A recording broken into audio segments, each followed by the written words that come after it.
sure that they're changing my voice. In Jeremiah 4, it talks about a lot of figurative ideas, but they're very much connected to the delusional state of the Jews in the story as they refuse to obey God. In Genesis 10, it made it clear that if a Gentile is placed above the Jews, they're still supposed to obey God through that Gentile. And it was a proverbial saying, like Nimrod, a mighty warrior before the Lord. Ham begot Cush, Cush begot Nimrod. So what happens when they don't obey God? Well, what happened in Jeremiah 4? What did he predict would happen? And what was happening? Well, let's get into this. Jeremiah 4, verse 9.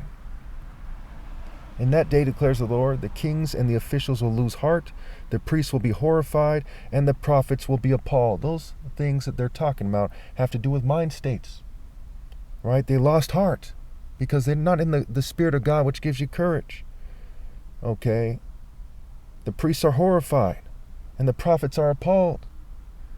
Now, this has various applications because it's saying there's a lot of false prophets. The priests are telling lies, okay? They're horrified at themselves and everyone else, right? Who's outside the divine order, and they're appalled at themselves and everyone else. Then I said, alas, sovereign Lord, how completely you have deceived this people and Jerusalem by saying you will have peace when the sword is at our throats. Now, to the devious, God shows himself shrewd, but the main way to interpret that is it was their own delusion that was deceiving them, not God. They weren't in the Spirit of God because they were following other ideas, right? They were putting science above God, putting money, putting survival, putting their worldly leaders, what have you.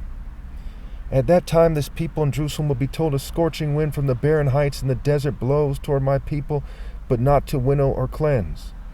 A wind too strong for that comes from me. Now I pronounce judgments against him.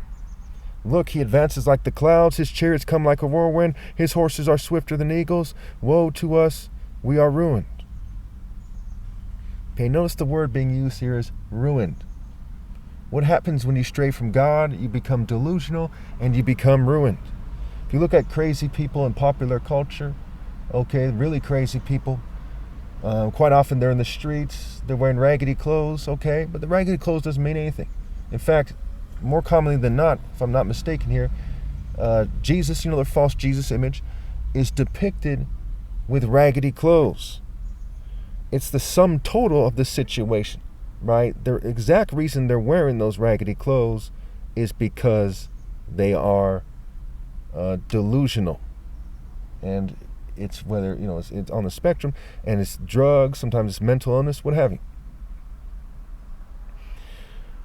So the chariots are compared to a whirlwind, right? His chariots come like a whirlwind, and we see in several places, Jeremiah 23, I believe it's 30, it says, see, the storm of the Lord will burst out in wrath, a whirlwind swirling down on the heads of the wicked, on the heads, right? So his chariots, his war, his army come like a whirlwind swirling down on their heads, okay? Now, it's not something that you can hook yourself to a machine and be okay with.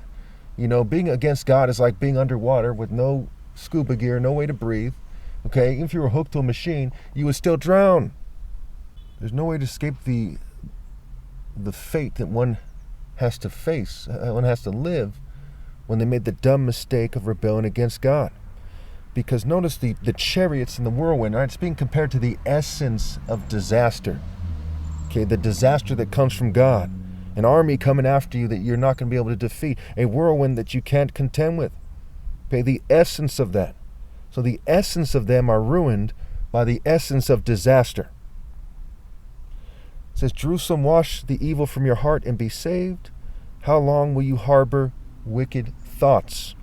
Again, it was their thinking, right? They're ruined because of those wicked thoughts. Is it wicked to cheat me out of my right to lead? Whether or not you're doing so or not? Yes. So we have to consider their generational misdirection, right? No servant can be greater, and people serve their parents, they serve their community, what have you, in various ways. So they were harboring wicked thoughts, okay, and there's evil in their heart. So wash the evil from your heart and be saved. How long will you harbor wicked thoughts?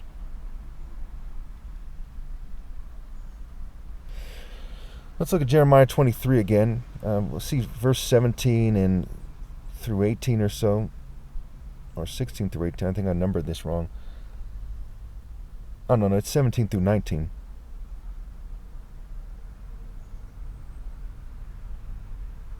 Okay.